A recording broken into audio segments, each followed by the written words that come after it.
Ano naman si Ate Julie vlogs nyo, di ba? Nagsisilip po sa kapitbahay. O, yan, gagawin. O, haya, haya. O, ganon. So, ganon na siya ka-easy, guys. So, syempre. Hello, guys. Hello. Ayan, napagod ang ating lingkod. Di ba? Tingnan nyo naman, o.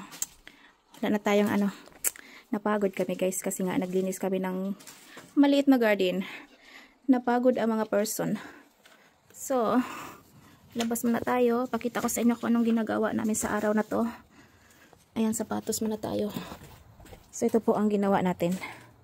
Ayan ang mga person na pagod. O, diba, naglinis tayo. Yan, nagba-brown. So, alam nyo ang nagpagkakaiba. Yan, tinanggal namin yung kahoy kasi palitan na namin to next year. Ayan.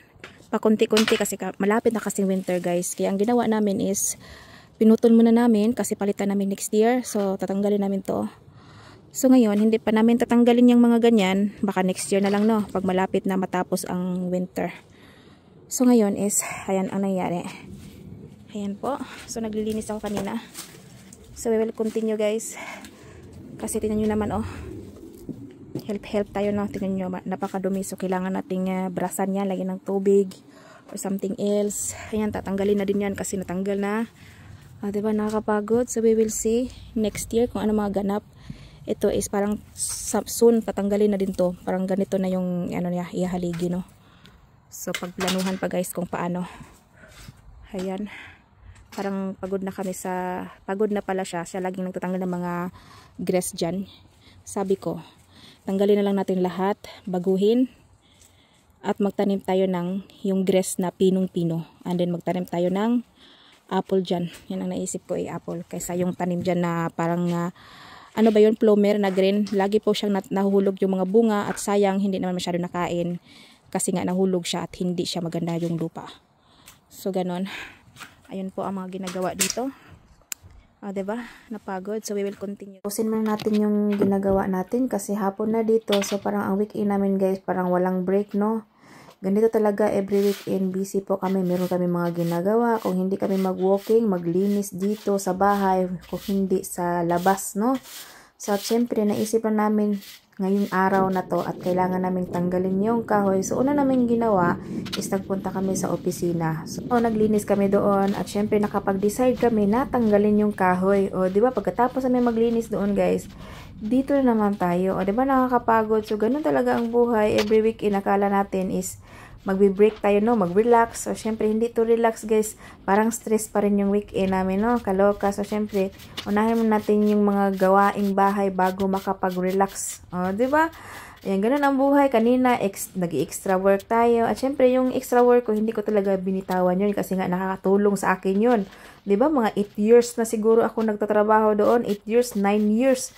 Hanggang ngayon, hindi ko pa siya binibitawan kasi nga, mabili lang maglinis doon. Mga konting alikabok dyan. O, diba? So, easy lang, guys. So, syempre, nakakatulong din naman yung extra work ko. So, syempre, taka kayo bakit sa weekend ko siya ginagawa. Hindi ko siya ginagawa sa Monday to Friday, no? Kasi nga, may normal tayong trabaho, Monday to Friday. So, parang extra ko na lang yung weekend natin na paglinis sa opisina, no? Mabait naman si in-law. So, wala naman problema. Sabi namin sa weekend na namin siya gawin. O, diba? Ayan. So, pagkatapos, ito na naman yung ginawa namin. Maglinis dito, tinanggal yung kahoy. O, diba? Nakapag-decide kami ngayon.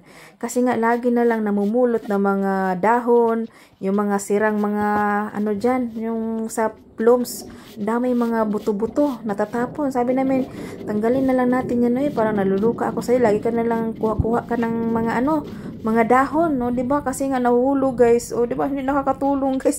Nakakapagod every weekend. Every weekend, nakalain nyo yun, imbis na makapag-relax kami. Ito yung ginagawa namin. Kaya nakapag-design na naman kami, tanggalin na yan. O, syempre, tumulong naman ako. O, diba? Ginabas ko talaga yun. At syempre, meron naman pangputol sa kahoy. Buti naman, natapos-tapos namin, guys. Siguro mga 1 or 2 hours namin na na putol yung kahoy, guys. So, syempre, malakas tayo. Magaling naman tayo magputol ng kahoy, no? Sanay tayo sa bukid. Diba si Marites? Nagsisilip na naman si Marites sa kapitbahay namin. Diba? Luka-luka na. Maging jacket chan na tayo, guys. Ayan. Training. Ay, Diyos mio, Marimar. Diba? What's up? Ganon. Ayan. Bawal.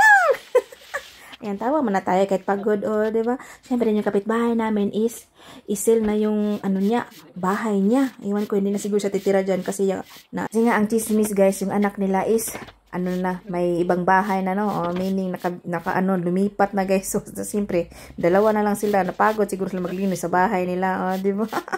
Ayan, si Malitis. May sinasabi pa dyan, ay, kaloka, nakapagod ang buhay, no?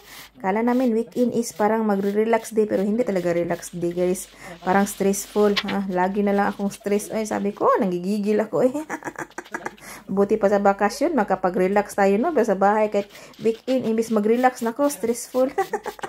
So, siyempre, mamaya, makapag-relax tayo pagkatapos sa mga linis dito, linis doon. O, di ba? Walang katapusan to. Baka bukas, continuation na naman. So, ang ginawa namin is lahila namin yung kahoy, no? Isa-isa, no? Yung malaki, maliit. Ganun ang ginagawa namin kasi bukas, tatapon yan, guys, para wala nang dumi dito, no? So, siyempre, mag-help si in-law na kumuha ng mga kahoy, itapon doon sa mga basura kasi may basurahan sa mga kahoy, guys. Hindi ka basta-basta magsunog ng kahoy dito kasi bawal. Nako, baka dumating yung bumbiro. Diyos niyo, marimar.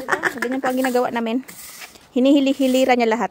Isa, dalawa, tatlo, apat, lima, anim. Dito, dami pala dito, guys. Oh. So, ganyan ang ginagawa. Para bukas, ready na siya tanggalin. Mabilis lang siya. Ayan, kasi mabilis lang siya, diba? Nakahilera na yung mga maliliit, maliit pa. So, ganyan lang po siya. Ayan. Tingnan nyo naman ang kaiba.